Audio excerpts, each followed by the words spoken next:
இப்போ நீங்கள் பார்த்துட்டு இருக்க அந்த பொண்ணோட பாய் ஃப்ரெண்ட் பார்த்தீங்கன்னா ஒரு சட்டையோட பட்டன் எடுத்துகிட்டு வந்து அந்த பொண்ணுகிட்ட கொடுக்குறான். அதை கொடுத்த உடனே இந்த பொண்ணு பயந்து போயிட்டு என்ன பண்ணுறா, அப்படியே பின்னாடியே போக ஆரம்பிக்கிறா. போயிட்டு அங்கே இருக்க ட்ராக்ல தெரியாமல் கீழே விழுந்துடுறா. விழுந்த அடுத்த செகண்டே பார்த்தீங்கன்னா ட்ரெயினும் வர ஆரம்பிச்சிருது. ஆனால் அதுக்குள்ளேயே அந்த ட்ரெயினோட ட்ராக்ல இருந்து பார்த்தீங்கன்னா ஒரு சைத்தான் வந்து அந்த பொண்ணை அதுக்குள்ளே, அதாவது பூமிக்குள்ளே இழுத்துட்டு போயிருது. இதை பார்த்தவொடனே இவனால் தாங்க முடியல. அந்த இடத்துல இவனும் கதறி அலறான். ஆக்சுவலி இந்த பொண்ணுக்கு ஏன் அப்படி நடக்கும் அப்படின்னா, இந்த பொண்ணு ஒரு பேங்க்ல வேலை பார்க்குற பொண்ணு. இந்த பொண்ணுகிட்ட ஒரு கிளவி வந்து என்னோட வீட்டுக்கு லோன் வேணும் அப்படின்னு சொல்லி கேட்டிருப்பா. ஆனால் ரொம்ப பழைய வீடாக இருக்குது அப்படின்னு சொல்லிட்டு அந்த பாட்டியோட வீட்டு லோனை அந்த பொண்ணு கேன்சல் பண்ணிடுறா. அந்த பாட்டியும் அந்த பொண்ணோட காலெல்லாம் விழுந்து தயவு செஞ்சு லோன் கொடுங்க அப்படின்னு சொல்லிட்டு ரொம்பவே கெஞ்சி கேட்குறாங்க. இருந்தாலும் அந்த பொண்ணு என்ன பண்ணுறா, அங்கே இருக்க செக்யூரிட்டி வர சொல்லி அந்த பாட்டியை வெளியே அனுப்பிச்சு விட்டுறா. இந்த அவமானம் தாங்க முடியாத அந்த பாட்டி என்ன பண்ணுறா, அந்த பொண்ணு ஒர்க்கு முடிச்சுட்டு அங்கே இருக்க கார் பார்க்கிங் வர வரலையும் வெயிட் பண்ணுறாங்க. வெயிட் பண்ணிட்டு அந்த பொண்ணு அங்கே வந்தவொடனே அந்த பொண்ணுகிட்ட இருந்து ஒரு ஷர்ட் பட்டனை மட்டும் பிச்சு எடுத்துடுறாங்க. அந்த பட்டன் மேலே ஏதோ மந்திரம்லாம் சொல்லி இந்த பொண்ணுக்கு ஒரு சாபத்தை அந்த பாட்டி கொடுத்துட்டு போயிடுறாங்க. அதுலேருந்து இந்த பொண்ணு ஏதோ ஒரு சாத்தான் பார்த்தீங்கன்னா அடிக்கடி டிஸ்டர்ப் பண்ணிக்கிட்டே இருக்குது.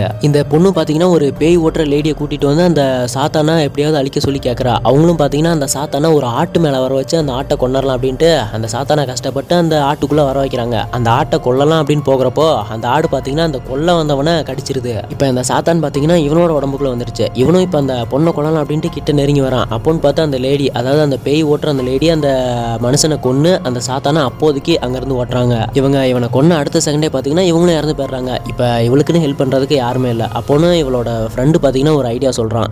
இந்த பட்டனை நீ கூட வச்சிருக்க வரலையும் உனக்கு ஆபத்து தான், இதை யாருக்காவது கிஃப்ட் பண்ணிடு அப்படின்ட்டு. ஆனால் கடைசியில் அந்த பட்டன் இவ கையிலேயே வந்து சேர்ந்து அந்த சாத்தான் பார்த்தீங்கன்னா இவளை கடைசியாக கொன்னுருது.